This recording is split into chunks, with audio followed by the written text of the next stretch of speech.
नमस्कार दोस्तों, उत्तर प्रदेश से इस वक्त की बड़ी खबर आ रही है। मुख्तार अंसारी से जुड़ी हुई पोस्टमार्टम को लेकर के इस वक्त की बड़ी खबर है। मुख्तार अंसारी का पोस्टमार्टम दिल्ली के एम्स में कराने की मांग इस वक्त उठ रही है। जी हां, मुख्तार अंसारी का जो पोस्टमार्टम आज बांदा के मेडिकल कॉलेज में होने था, उसको लेकर के इस वक्त की बड़ी खबर आ रही है कि मुख्तार अंसारी का जो पोस्टमार्टम है वो दिल्ली के एम्स में कराने की मांग उठ रही है। बेटे उमर ने बांदा डीएम को लिखा लेटर।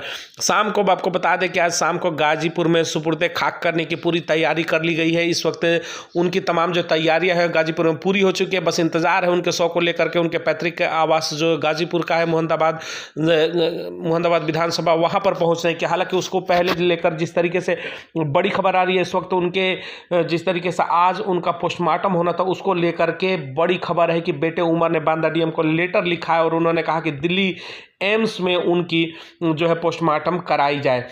आपको बता दें कि उत्तर प्रदेश के बांदा जेल में बंद मुख्तार अंसारी की कार्डिया अरेस्ट से गुरुवार रात को मौत हो गई। तो उसे उल्टी की शिकायत और बेहोशी की हालत में रात 8:25 पर जेल से रानी दुर्गावती मेडिकल कॉलेज ले जाया गया था। हालांकि 9 डॉक्टरों के जो टीम है उनका इलाज करते हुए नजर आई थी वहां पर, लेकिन उसे बचाया नहीं जा सकता है। जिस तरीके से उनकी तबीयत बिगड़ जाने के बाद 9 डॉक्टरों की जो टीम है वहां पर लगातार उनकी देखरेख कर रही थी। आज 3 डॉक्टरों के पैनल सहित 5 लोगों की टीम मुख्तार अंसारी के शव का पोस्टमार्टम कर रही है।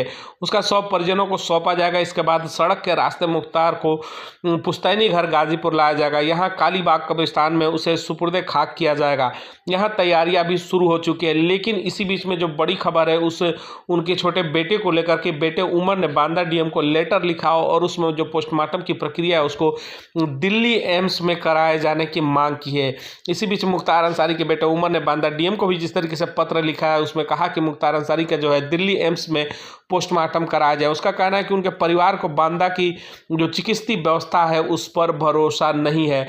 तो इस वक्त उत्तर प्रदेश की ये बड़ी खबर आ रही है। जिस तरीके से मुख्तार अंसारी की कल रात को 10:30 बजे हार्ट अटैक से मृत्यु की खबर पूरे देश के अंदर चली, आज पोस्टमार्टम को लेकर के भी अब नया मामला खुल करके सामने आ रहा है। उनके छोटे बेटे मुख्तार अंसारी के छोटे बेटे द्वारा जिस तरीके से बांदा डीएम को पत्र लिखा गया और उसमें कहा गया कि एम्स में पोस्टमार्टम कराया जाए, उनका कहना था कि बांदा की जो चिकित्सा व्यवस्था है उस पर उनको भरोसा नहीं है। इधर पूरे राज्य में सुरक्षा व्यवस्था की अगर हम बात करें तो बढ़ा दी गई, खासतौर से मऊ और गाजीपुर में धारा 144 से लागू कर दी गई। आपको बता दें कि जिस तरीके से मऊ से कई बार विधानसभा का चुनाव जीत करके वो विधानसभा पहुंचे थे मुख्तार अंसारी, वर्तमान में उनके बेटे वहां से विधायक, और वहीं गाजीपुर उनका गृह जनपद बताया जाता है जहां से उनके बड़े भाई इस समय सांसद हैं अफजाल अंसारी। इन दोनों जगहों पर धारा 144 लगा दी गई है ताकि लोगों की जो भीड़ है, उनके समर्थकों की जो भीड़ है वो वहां पर ज़्यादा न हो और स्थिति को नियंत्रण में रखा जा सकते।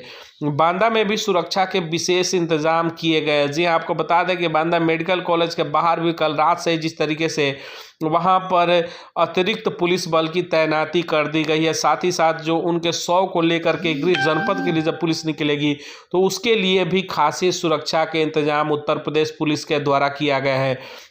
आपको बता दें कि मौके पर बड़ी संख्या में पुलिस कर्मी इस समय तैनात कर दिए गए। बांदा में भी सुरक्षा के जो है कड़े इंतजाम है।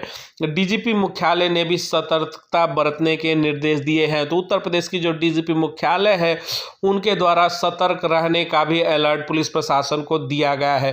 तो उत्तर प्रदेश की इस वक्त जो बड़ी खबर है पोस्टमार्टम को लेकर के मुख्तार अंसारी को, उसको लेकर के आ रही है इस वक्त की खबर। मुख्तार अंसारी के बेटे उमर अंसारी ने बांदा डीएम को पत्र लिखा है। उमर ने मांग की है कि उनके पिता का पोस्टमार्टम जो है दिल्ली एम्स में के डॉक्टरों से कराया जाए। पत्र में अंसारी ने लिखा कि उनके परिवार को बांदा की चिकित्सा व्यवस्था पर भरोसा नहीं है।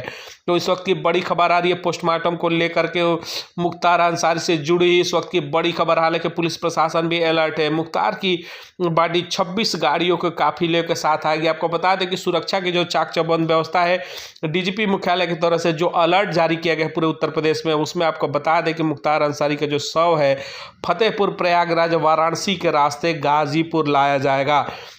एम्बुलेंस के साथ पुलिस प्रशासन के अधिकारी भी मौजूद रहेंगे। काफिले में 26 गाड़ियां रहेंगी। आपको बता दें कि काफिला जो आएगा पुलिस प्रशासन का उसमें 26 गाड़ियां मौजूद रहेंगी।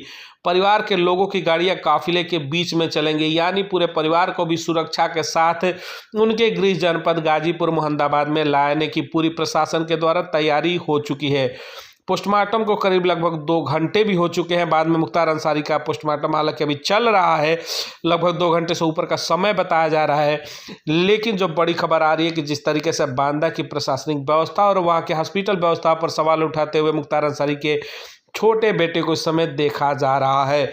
आपको बता दें, जहां पर उनको दफनाने की तैयारी हो रही है मुख्तार अंसारी को, उसके माता पिता की जो कब्र है उसी के पास दफनाया जाएगा। ये भी खबर आ रही है, मुख्तार अंसारी को उसके माता पिता की कब्र के पास ही दफनाया जाएगा। मुख्तार की कब्र खुदवाने की जिम्मेदारी लेने वाले अफरोज ने बताया कि 2 से 3 घंटों में मुख्तार की कब्र जो तैयारी करने की बात कहेगी तो अब लगभग तैयार हो चुके हैं। यानी कि प्रशासन ने पूरी व्यवस्था जो है दुरुस्त कर चुकी है इस समय, कि जैसे ही उनके शव को लेकर के उनके गृह जनपद गाजीपुर यानी कि मोहम्मदाबाद में पहुंचा जाएगा, उनके पैतृक आवास पर पहुंचा जाएगा, उसके बाद से सारी तैयारियां तेज है। सुपुर्दे खाक की जो तैयारी है उसको लेकर के प्रशासन भी अलर्ट है। चारों तरफ पर चक्के चक्के पर वहां पर पुलिस बल तैनात है, अतिरिक्त पुलिस बल तैनात है, जिससे कि जल्द से जल्द जो है उनका अंत्येष्टि का जो कार्यक्रम होता है, इनका जो सुपुर्दे खाक की जो कार्रवाई है उसको कंप्लीट किया जाए। क्योंकि तनाव का जो माहौल है इस समय गाजीपुर की बात करें या फिर मऊ की या फिर पूरे यूपी की, कहीं ना कहीं बना हुआ है, जिसको लेकर के प्रशासन भी इस समय अलर्ट मोड में लगातार दिख रहा है। इसीलिए जब उनके पार्थिव शरीर को लेकर के वहां से बांदा से निकलेगी पुलिस टीम, तो 26 गाड़ियों का जो काफिला पुलिस प्रशासन के द्वारा बताया जा रहा है कि उन काफिलों के बीच में मुख्तार अंसारी के परिवार की गाड़ियां रहेंगी और भारी सुरक्षा के बीच में उस काफिले में बड़े पुलिस प्रशासन के आला अधिकारी भी मौजूद रहेंगे। फिर उनको लेकर के गाजीपुर में लोग मौजूद होंगे। उसके बाद गाजीपुर पहुंचने के बाद जो आगे की कार्रवाई है परिवार के द्वारा सुपुर्दे खाक की जो कार्रवाई होती है इनके अपने धर्म के अनुसार, उसको करने की पूरी तैयारी कर ली गई है। लेकिन जो सबसे बड़ी खबर है कि जिस तरीके से पोस्टमार्टम के ऊपर सवाल खड़ा करते हुए उनके बेटे उमर अंसारी नजर आ रहे हैं। उमर अंसारी जिस तरीके से डीएम को पत्र लिख करके उन्होंने कहा कि दिल्ली के एम्स में डॉक्टरों, दिल्ली के एम्स के डॉक्टरों से कराया जाए पोस्टमार्टम, क्योंकि उन्हें बांदा की जो चिकित्सीय व्यवस्था है उस पर भरोसा नहीं है। तो ये भी अपने आप में एक बड़ा सवाल खड़ा करते हुए नजर आ रहा है। लेकिन अगर हम बात करते हैं प्रशासन की, तो उत्तर प्रदेश प्रशासन कल रात 10 बजे से ही 10:30 बजे जिस तरीके से बड़ी खबर निकल कर आई कि हार्ट अटैक से मृत्यु हो चुकी है मुख्तार अंसारी को, उसके बाद से पूरे प्रदेश में जो प्रशासनिक व्यवस्था है वो अलर्ट मोड पर है। यूपी की जो प्रशासन है अलर्ट मोड पर। हालांकि सोशल मीडिया हो या फिर तमाम जगहों पर भी पुलिस प्रशासन के लगातार नजरें बनी हुई कि किसी भी तरीके से कोई फेक खबर फैला करके असामाजिक तत्वों द्वारा कोई हिंसा ना की जाए, उसको भी लेकर के पुलिस लगातार चप्पे चप्पे पर नजर बनाए हुए रखी हुई है। लेकिन अगर स्पेशल रूप से हम बात करते हैं तो खास तौर पर से गाजीपुर और मऊ को स्पेशल जोन में रखा गया। मऊ में जिस तरीके से रात में ही फ्लैग मार्च निकाला गया, गाजीपुर में जिस तरीके से प्रशासन रात से ही अलर्ट है, उसके बाद से पूरे यूपी की जो व्यवस्था है उसको डीजीपी के द्वारा भी आदेश है कि विशेष सतर्कता बरती जाए। तो जल्द ही उम्मीद की जा रही है कि शाम को 6 बजे तक उनका जो पार्थिव शरीर है वो उनके गृह जनपद गाजीपुर तक पहुंचने की उम्मीद जताई जा रही है, जो कि अभी पोस्टमार्टम की प्रक्रिया शुरू हो चुकी है। हालांकि उसके ऊपर भी सवाल उनके बेटे द्वारा लगातार उठाया जा रहा है। मिलेंगे अगली तमाम बड़ी खबरों को लेकर। बहुत बहुत धन्यवाद।